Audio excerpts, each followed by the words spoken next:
Arthur Fonzarelli in car number 6 against the dreaded Malachi brothers. The crowd is on edge. There's tension in the air.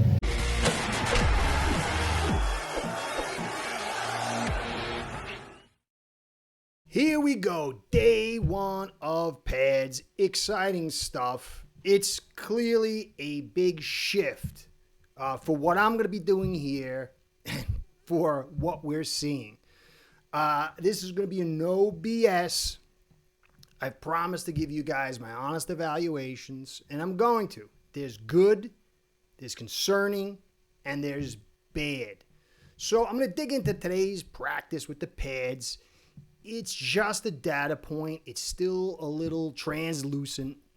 It will get refined. When we get joint practices, that's when it's going to get sharper, and then post preseason games. So that's going to be the deal today, guys.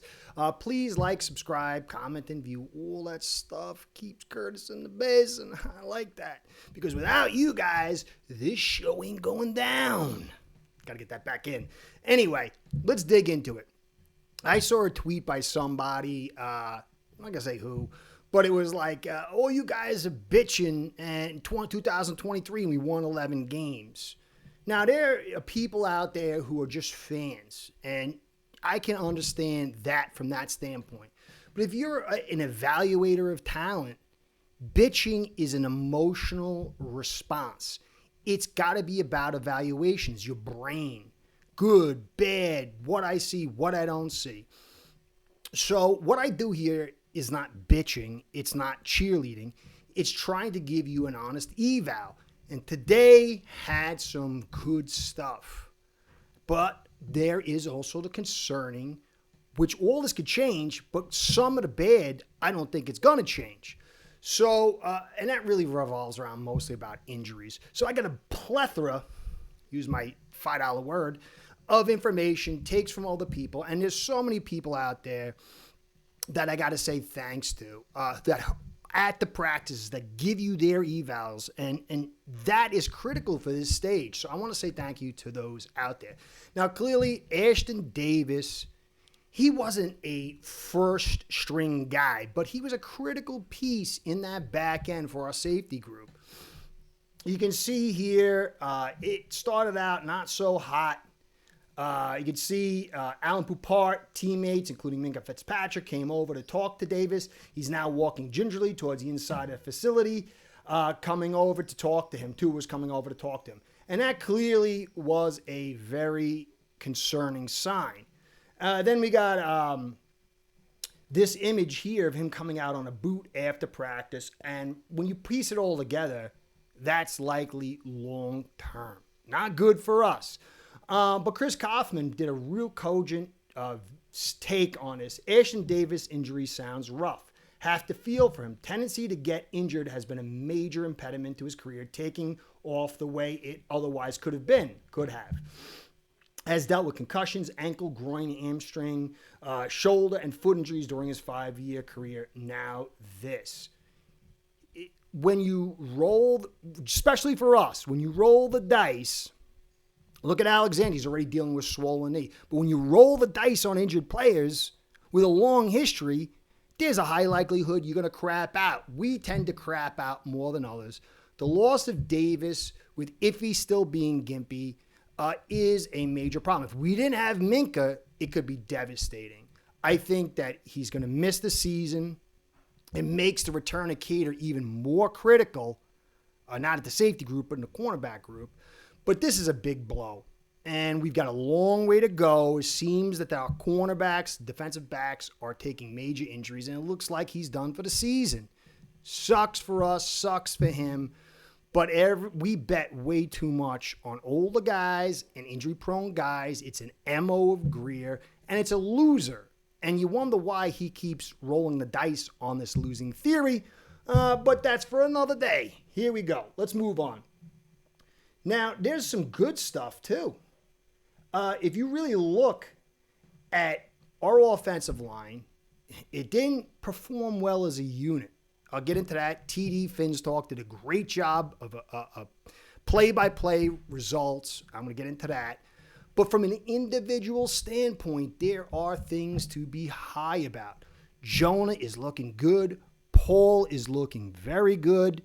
But we have to dial that in a little bit. And I think some things are being made pretty clear to us. So let's take a look at these graphics right here. Here's a bunch of little takes on what happened. Now, this is not good. James Daniel pushing through practice. Chris Perkins, who I like. I think he's just a nice guy. I don't know why people get on him the way they do. Seems to be favoring his right leg slightly. Not a big deal. I'm an amateur medical opinion, though. So he's clearly battling through the leg.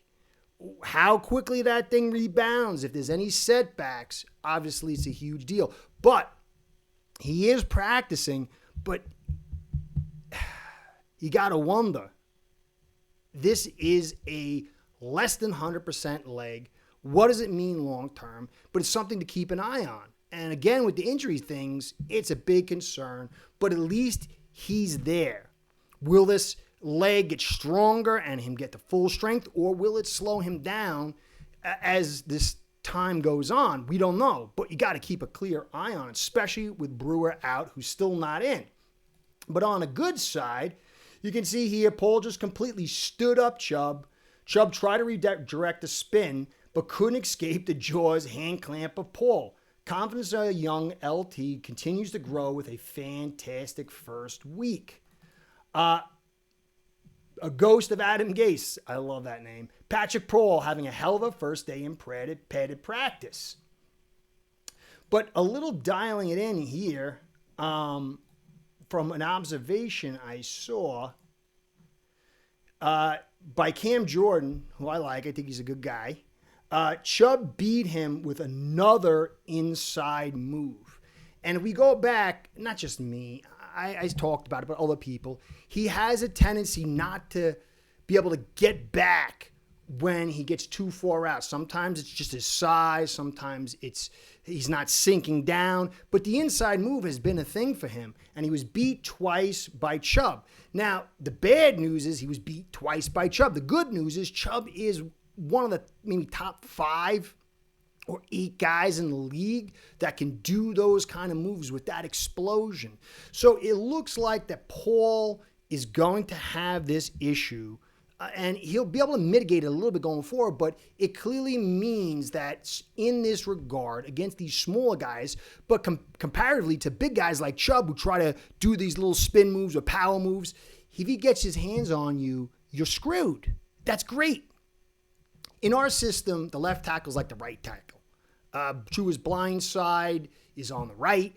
So the fact that he's doing this means he's a good player. He does have probably some pass blocking weaknesses against the supremely fast guys. But the key is he's not getting driven back, that he can handle power.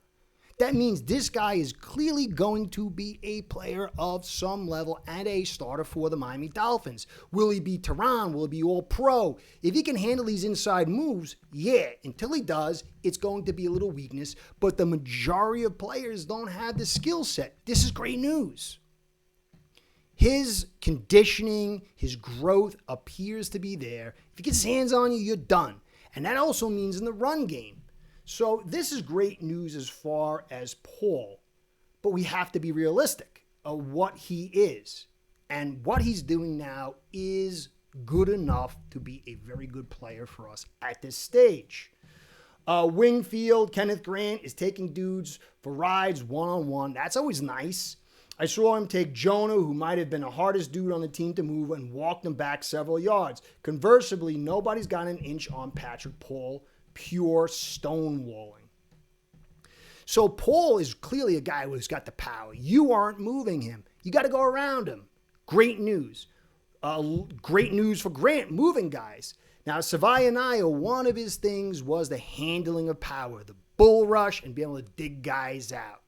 Didn't really see a lot about him digging guys out, but Grant's a powerful dude who can get into you quick, which is a little bit rare, very rare with these kind of guys. And that is one of his kryptonites early. So this was a great report. Savaianaya had a very good day, by Chris Perkins again. Paul and Savanaya, nice job, doing nice job communication as well as blocking. Edge rushers not confusing or dominating them. So when you got a big guy, communication is a key, especially if he's got the inside issue. And you got Jonah, who's a rookie, being smart. These guys are working together in meshing. But you are seeing a little flaw to their game that can get improved, and that's Jonah with the power, but not against anybody like an Eichenberg, against top-level big guys with explosive power and getting quick. And if you watch the film, his hands just don't get inside quick enough. They get outside, and then he gets driven back. But overall, these two guys are performing at a high level.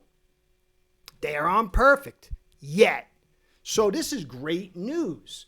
Now, the rest of the offensive line, we have to understand, Jackson's coming back from 2 injuries. Daniels is coming back from an injury. We got Meyer in there and Brunskill. I like Brunskill, but not as a starter. So 3/5 of the offensive line and probably most of the backups, they're not bueno. So we got to take that into account. But we are seeing good stuff from this left side, and that is way better than we've seen in a long time. So I'm going to get into TD right here. TD did a really, really good job. Give him credit. I'm not going to go over every play, but I color-coded it. And you'll see the general tenor of this offensive line play. And we know that as soon as the pads come on, there's a lot of talk before that, how good the offensive line's doing. But when a pad comes on, usually the defense steps forward. We're hoping to see an uplifting. Not like we usually see, which is like, oh, the offensive line's doing good, and then nosedives in a lawn dart into cement. I think I said that before. But we're getting good stuff from these two guys on the left. But the overall team play with a semi-gimpy Jackson maybe, a gimpy Daniels, and without our starter, it hasn't been hot to trot. So here's TD. So you can see the red boxes are plays that are not sufficient or negative plays. And you can see 1, 2, 3, 4, 5, 6 that weren't sufficient.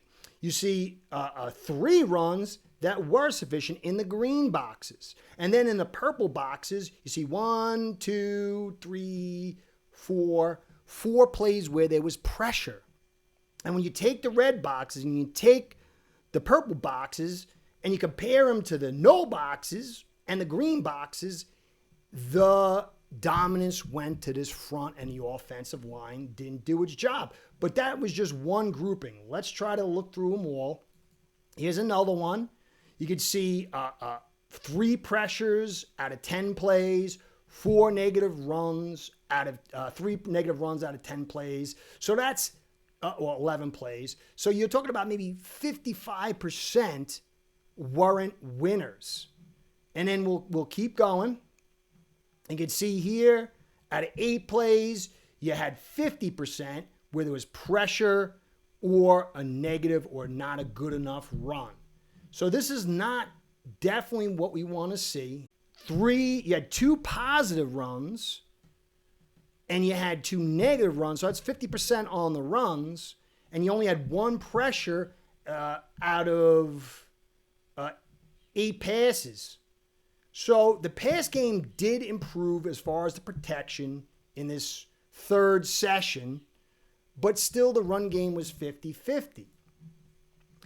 And we have to obviously keep in mind, this is normal to an extent. But you add in no Brewer, Daniels is getting himself together, and Jackson, and it makes it a little bit understandable, but we've got to be realistic. Positives: left tackle, left guard, starters on the right, still not there, and the backups not really superstar starters. Meyer, to me, is a guy who can't handle power. He should be gone. I think Brunskill should be the guy who's immediately the starter after that. But maybe they just want to see what he's about. And a lot of stuff that's going on, too. They're not calling plays, particularly to take advantage of the defense. We've got to keep all this in regard. But this offensive line as a whole at this stage is subpar. I would say it's not as subpar as it used to be. And you never got the stonewalling the ability to handle power and consistency from the left side or two players since Hunt and Connor. So we're seeing good stuff. Overall, it's still a work in process, but it is a work in process. Now, last little bit. Let's dig into this here. So, going to go through these last little bit of notes.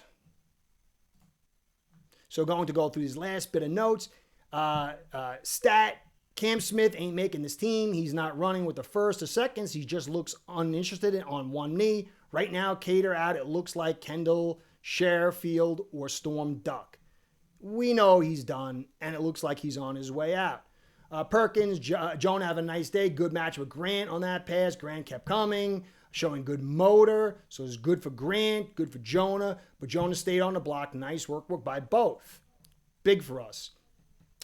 Omar Kelly, I don't see the same confidence level of Ethan Bonner. Bonner is one of the fastest players on the team, but he's not playing with the swagger I've seen in the past. He's clearly on the outs. The coaching staff has felt that. Maybe now he's feeling it. So I would start kind of pushing him out as one of those guys that we're not going to depend on. Now, Perkins, Marshall with a nice PBU. Didn't see the receiver. Marshall's been solid. Might be pushing for the number 2 job. That's great news. What does he do when he gets there? We got to see. So there is hope. There is stuff coming here. Long way for that. Practice over. CB's, because Perkins again, CB's suspiciously quiet. Willie Gay unstoppable. I heard Willie Gay's name all day. Likely going to have the orange jersey. Is he taking advantage of the left side, the right side? I don't know. But the guy is a good find for us. Paul and Jonah did a nice job on the left side of the OL. Front seven continues to ball. Ashton Davis injury is troubling. So we are seeing Marshall is starting to creep up. That's big, especially when you add in Hilton and Jones. Maybe this cornerback group won't be as troubling as many thought. We've got to see, obviously. The loss of Davis is a big hit. If it's paired with the loss of Cater for a long period of time, it's a big hit. But if Cater comes back and Marshall's growing and you got Jones and you got Hilton, that might not be as much a concern as we thought. Still obviously thin.